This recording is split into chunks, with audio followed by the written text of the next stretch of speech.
those states that were harshly impacted by this storm. I would also like to address the chaotic scenes in Minnesota over the weekend. Nobody in the White House, getting hurt, including President Trump, wants to see people getting hurt or killed in America's streets. This includes Renee Good, Alex Pretti, the brave men and women of federal law enforcement, and the many Americans who have been victimized at the hands of illegal alien criminals. Saturday's shooting remains under active investigation by Homeland Security Investigations and the FBI. The Customs and Border Protection is also conducting their own internal review. As President Trump said yesterday, the administration is reviewing everything with respect to the shooting, and we will let that investigation play out. But let's be clear about the circumstances which led to that moment on Saturday. This tragedy occurred as a result of a deliberate and hostile resistance by Democrat leaders in Minnesota. For weeks, Governor Walz and the Mayor Jacob Fry and other elected Democrats were spreading lies about federal law enforcement officers who are risking their lives daily to remove the worst criminal illegal aliens from our streets: murderers, rapists, pedophiles, human traffickers, and gang members. Governor Walz and Mayor Fry have shamefully blocked local and state police from cooperating with ICE, actively inhibiting efforts to arrest violent criminals. They have also used their platforms to encourage left-wing agitators to stalk, record, confront, and obstruct federal officers who are just trying to lawfully perform their duties, which has created dangerous situations threatening both these officers and the general public and Minnesotans alike. This is precisely what unfolded in Minneapolis on Saturday morning. Obstructing federal law enforcement and inciting violence against officers is wrong and illegal. This used to be a universally accepted position in the United States. Amid the hysteria, we must remember how we got here to this moment today and what this Democrat opposition is about.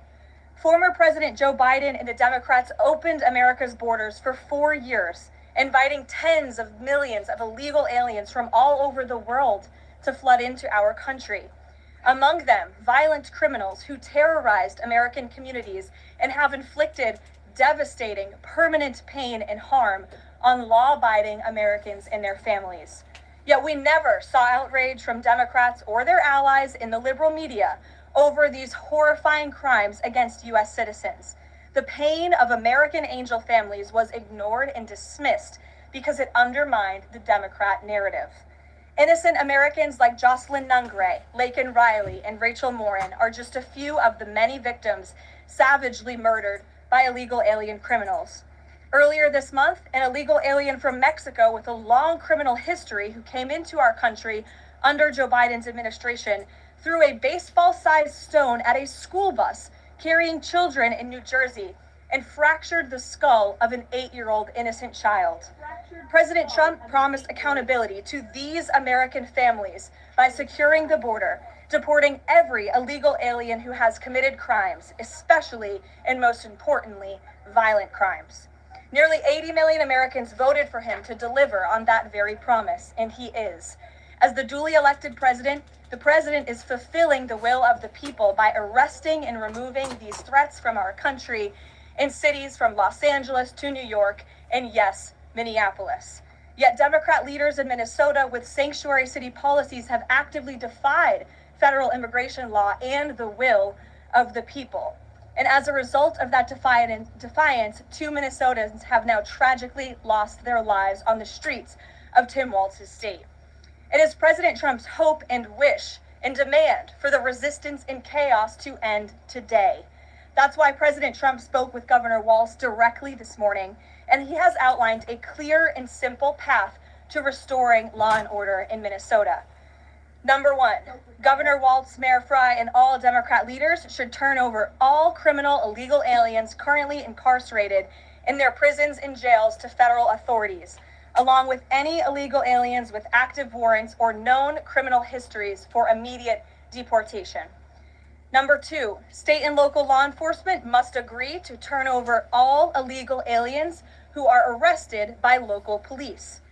And then thirdly, local police must assist federal law enforcement in apprehending and detaining illegal aliens who are wanted for crimes, especially violent crimes. If Governor Walz and Mayor Frey implement these common sense cooperative measures that I will add have already been implemented in nearly every single other state across the country, Customs and Border Patrol will not be needed to support ICE on the ground in Minnesota. ICE and local law enforcement can peacefully work together, as they are effectively doing in so many other states and jurisdictions. Additionally, President Trump is calling on the United States Congress to immediately pass legislation ending sanctuary cities once and for all. American cities should be safe sanctuaries for law-abiding citizens only, not for dangerous illegal alien criminals who broke our nation's laws and do not belong here. We hope Governor Walz will do the right thing and continue to work with President Trump to keep the American people safe following their call this morning. Americans overwhelmingly want exactly what President Trump is delivering: strong borders and strict immigration enforcement against the worst illegal aliens, of which there are still hundreds of thousands to deport from the interior of our country. The most peaceful way to carry out this vital public safety mission is for Republicans and Democrats to do it together, and for state and local law enforcement to work together with federal law enforcement. We want to let cops be cops. You wouldn't know this continues to be a very popular policy position from the biased media coverage over the course of the last few days, but polling shows huge support for this exact thing President Trump is calling for. More than 80% of Americans favor deporting illegal aliens convicted of violent crimes. A country unable to deport criminals who enter it illegally is no country at all. The open borders agenda of Kamala Harris, Tim Walz, and the Democrats was already on the ballot on November 5th, 2024, and it was resoundingly rejected. President Trump will never back down from his promise to deport violent criminal illegal aliens and make America safe again, and he welcomes all cooperation in that effort. With that, I will answer your questions. And Jordan Conradson, why don't you kick us off today? Thank you for being here. Thank you, Caroline. Jordan Conradson from Gateway Fund. I have a few questions. First, with respect to the shooting in Minneapolis, we're seeing massive outrage from mainstream media on the left.